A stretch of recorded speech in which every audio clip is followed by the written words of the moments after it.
Halo generasi tangguh, apa kabarnya?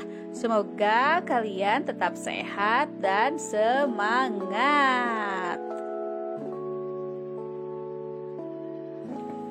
Kita ketemu lagi di materi bimbingan dan konseling bersama Ibu Guru BK-mu.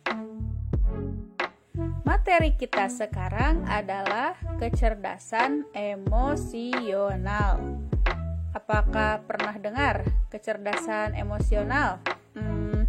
Apa ya kecerdasan emosional itu? Kecerdasan emosional dikembangkan oleh Daniel Goleman pada tahun 1995. Kecerdasan emosional atau emotional quotient atau EQ adalah kemampuan untuk menyikapi pengetahuan emosional dalam bentuk menerima, memahami, dan mengelolanya. Selanjutnya, terdapat 5 wilayah kecerdasan emosional. Yang pertama, kemampuan mengenali emosi diri.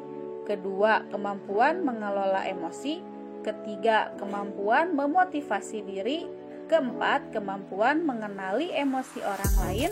Dan yang terakhir adalah kemampuan membina hubungan. Kita bahas satu persatu ya. Oke, kita bahas yang pertama, kemampuan mengenali emosi. Kemampuan mengenali emosi ini disebut-sebut merupakan dasar dari kecerdasan emosional. Seseorang yang mengenali emosinya sendiri, ia memiliki kepekaan yang tajam atas perasaan yang sesungguhnya dan kemudian dapat mengambil keputusan secara mantap, akurat, dan tanpa resiko. Selanjutnya, yang kedua adalah kemampuan mengelola emosi. Kemampuan ini adalah kemampuan seseorang untuk mengendalikan perasaannya sendiri sehingga dapat memengaruhi perilakunya menjadi lebih baik. Contohnya, jika kita merasa sangat marah atas sebuah peristiwa, tapi kita dapat mengendalikan kemarahan kita, akhirnya kita tidak berperilaku yang merugikan diri kita sendiri maupun orang lain. Selanjutnya adalah kemampuan memotivasi diri. Kemampuan memotivasi diri merupakan kemampuan seseorang untuk memberikan semangat kepada dirinya sendiri. Semangat itu pasti untuk melakukan sesuatu yang baik dan bermanfaat. Yang terkandung dari motivasi adalah adanya harapan dan optimisme. Dengan demikian, seseorang dapat memiliki kekuatan dan semangat untuk melakukan aktivitas tertentu. Selanjutnya, yang keempat adalah kemampuan mengenali emosi orang lain. Kemampuan ini merupakan kemampuan untuk mengerti perasaan dan kebutuhan orang lain, sehingga orang lain itu akan senang bersama dengan kita.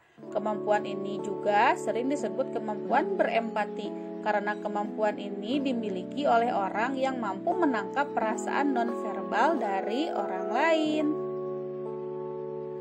Wilayah yang terakhir adalah kemampuan membina hubungan.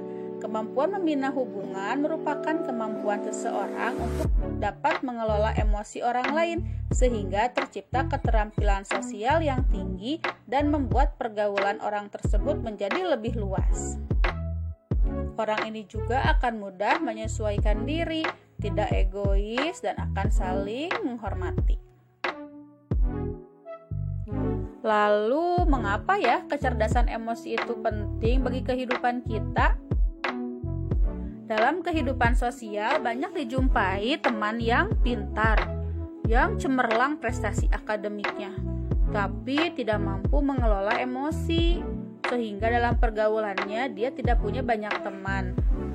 Prestasi akademik yang cemerlang tersebut bertolak belakang dengan kecerdasan emosionalnya, karena orang tersebut mudah marah, mudah tersinggung, cepat putus asa, angkuh, sombong, dan pasti prestasi akademiknya pun tidak akan bermanfaat bagi dirinya dan orang lain.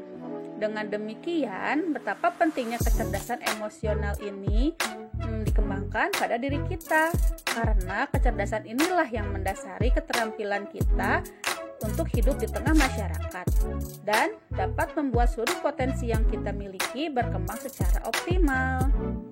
Jadi, latihlah dirimu untuk mengenali emosi diri, mengelola emosi, memotivasi diri, mengenali emosi orang lain, dan dapat membina hubungan.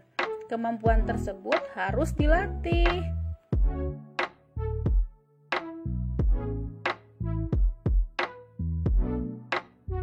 Demikian materi kita tentang kecerdasan emosi. Akan ada lanjutan video dengan judul mengelola emosi.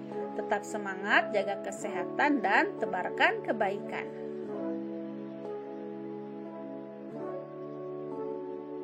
Sampai jumpa di materi selanjutnya.